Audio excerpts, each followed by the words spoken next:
Good morning children.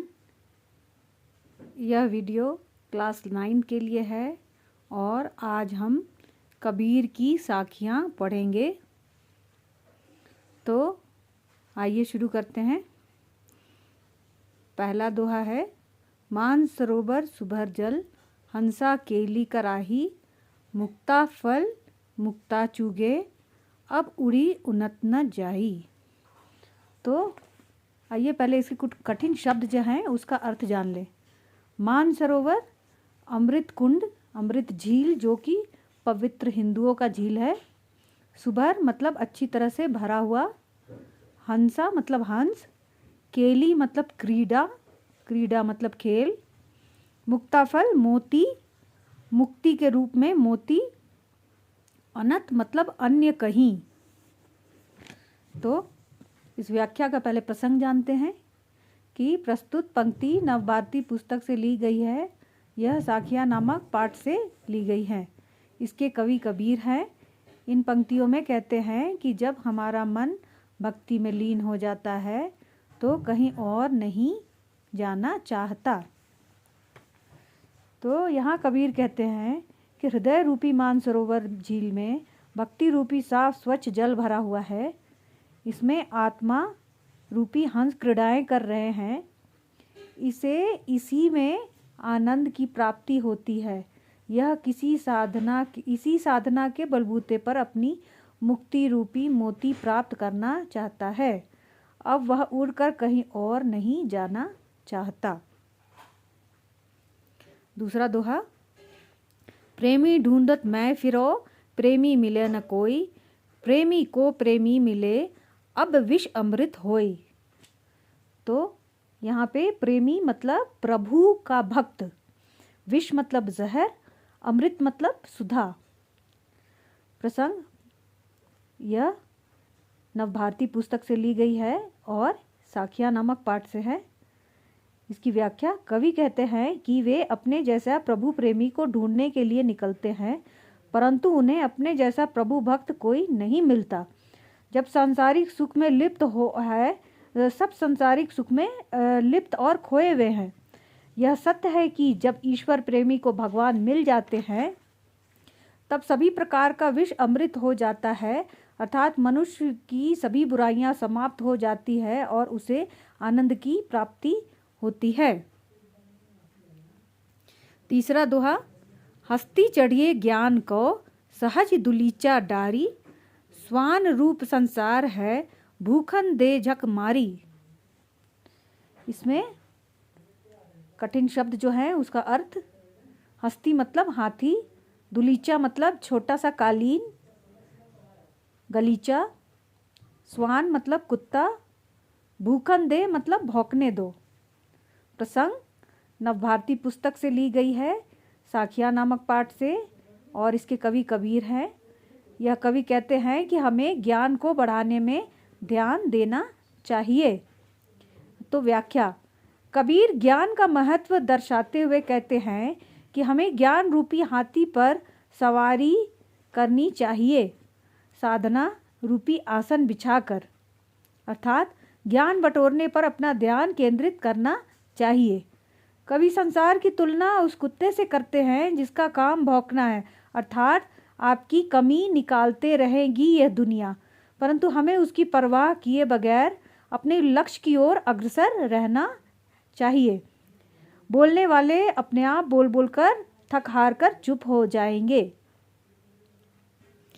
दूसरा दोहा, पकापकी के कारण सब जग रहा भुलान, निरपक होई के हरि भजय, सोई संत सुजान।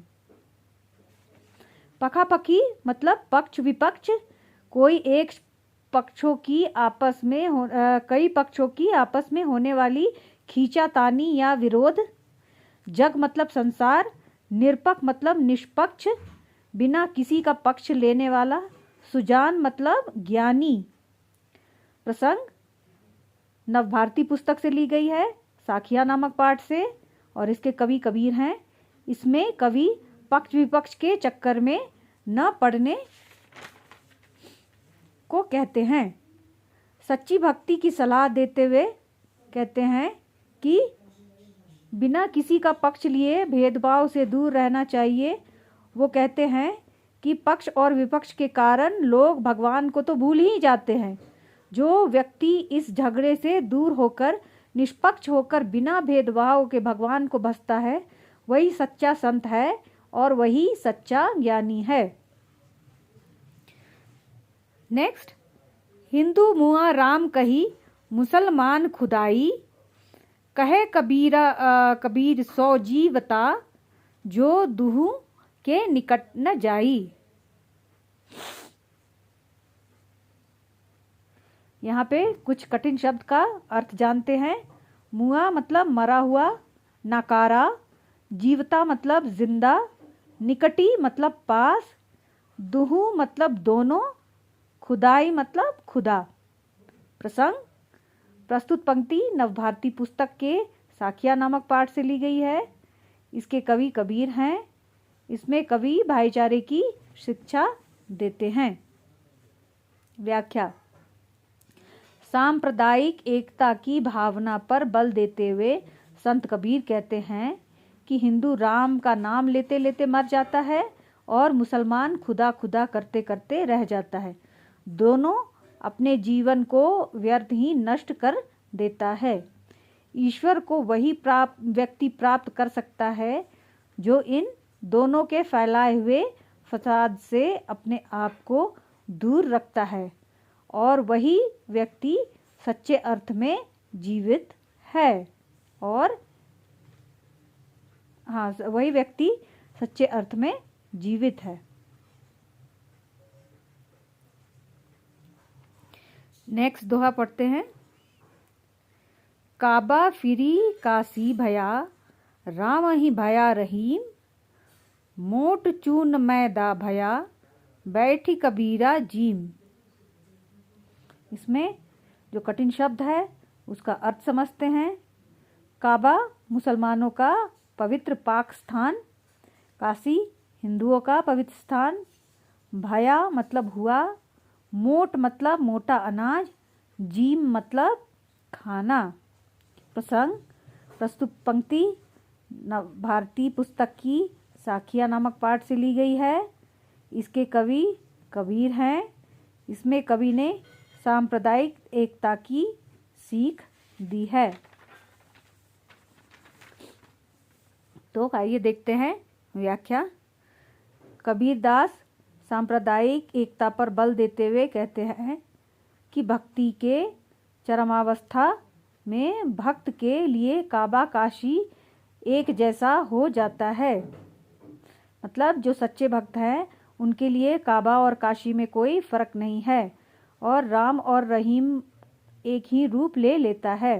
अर्थात सच्चे भक्त को इन सब से कोई फर्क नहीं पड़ता। सभी में एक ही ईश्वर का वास है। जिस प्रकार मोटा अनाज पीसने पर आटा या मैदा बन जाता है, परंतु मूल रूप में दोनों एक ही हैं, दोनों हम खास जाते हैं, वैसे ही भगवान के रूप अनेक हैं, नाम अनेक हैं, परंतु भगवान सब में एक ही भगवान वास करते हैं। नेक्स्ट, ऊंचे कुल का जन्मिया, जे करनी ऊंची न होए, सुबरन कलश सुरा भरा, साधु निंदा सोए। ऊंचा कुल मतलब ऊंचा खानदान, वंश। जन्मिया मतलब पैदा हुआ। करनी मतलब कर्म, अच्छे कर्म। सुबरन सोने का बर्तन। कलश पानी भरने का बर्तन। साधु सज्जन पुरुष। निंदा आलोचना, बुराई। सुरा शराब, मदिरा। प्रसंग जानते हैं। प्रस्तुत पंक्ति नवभारती पुस्तक के साखिया नामक पाठ से ली गई है। इसके कवि संत कबीर हैं। व्याख्या, कवि ने सोने के कलश और शराब के उदाहरण से अपनी बात को समझाने की कोशिश करते हैं और कहते हैं कि शराब को इसलिए अच्छा नहीं कहा जा सकता क्योंकि वह सोने के कलश में भरा है, तब भी उसे सज्जन पुरुष बुरा ही कहेंगे। स्वर्ण कलश में होने के कारण शराब अच्छा नहीं हो जाता। ठीक उसी तरह ऊंचे कुल में जन्मा व्यक्ति यदि अच्छे कर्म नहीं करता हो तो वह भी निंदा का पात्र होता है। ऊंचे कुल में जन्म लेने से कुछ नहीं होता। अगर आपके कर्म अच्छे हैं तभी वह आप सच्चे और अच्छे माने जाओगे। धन्यवाद।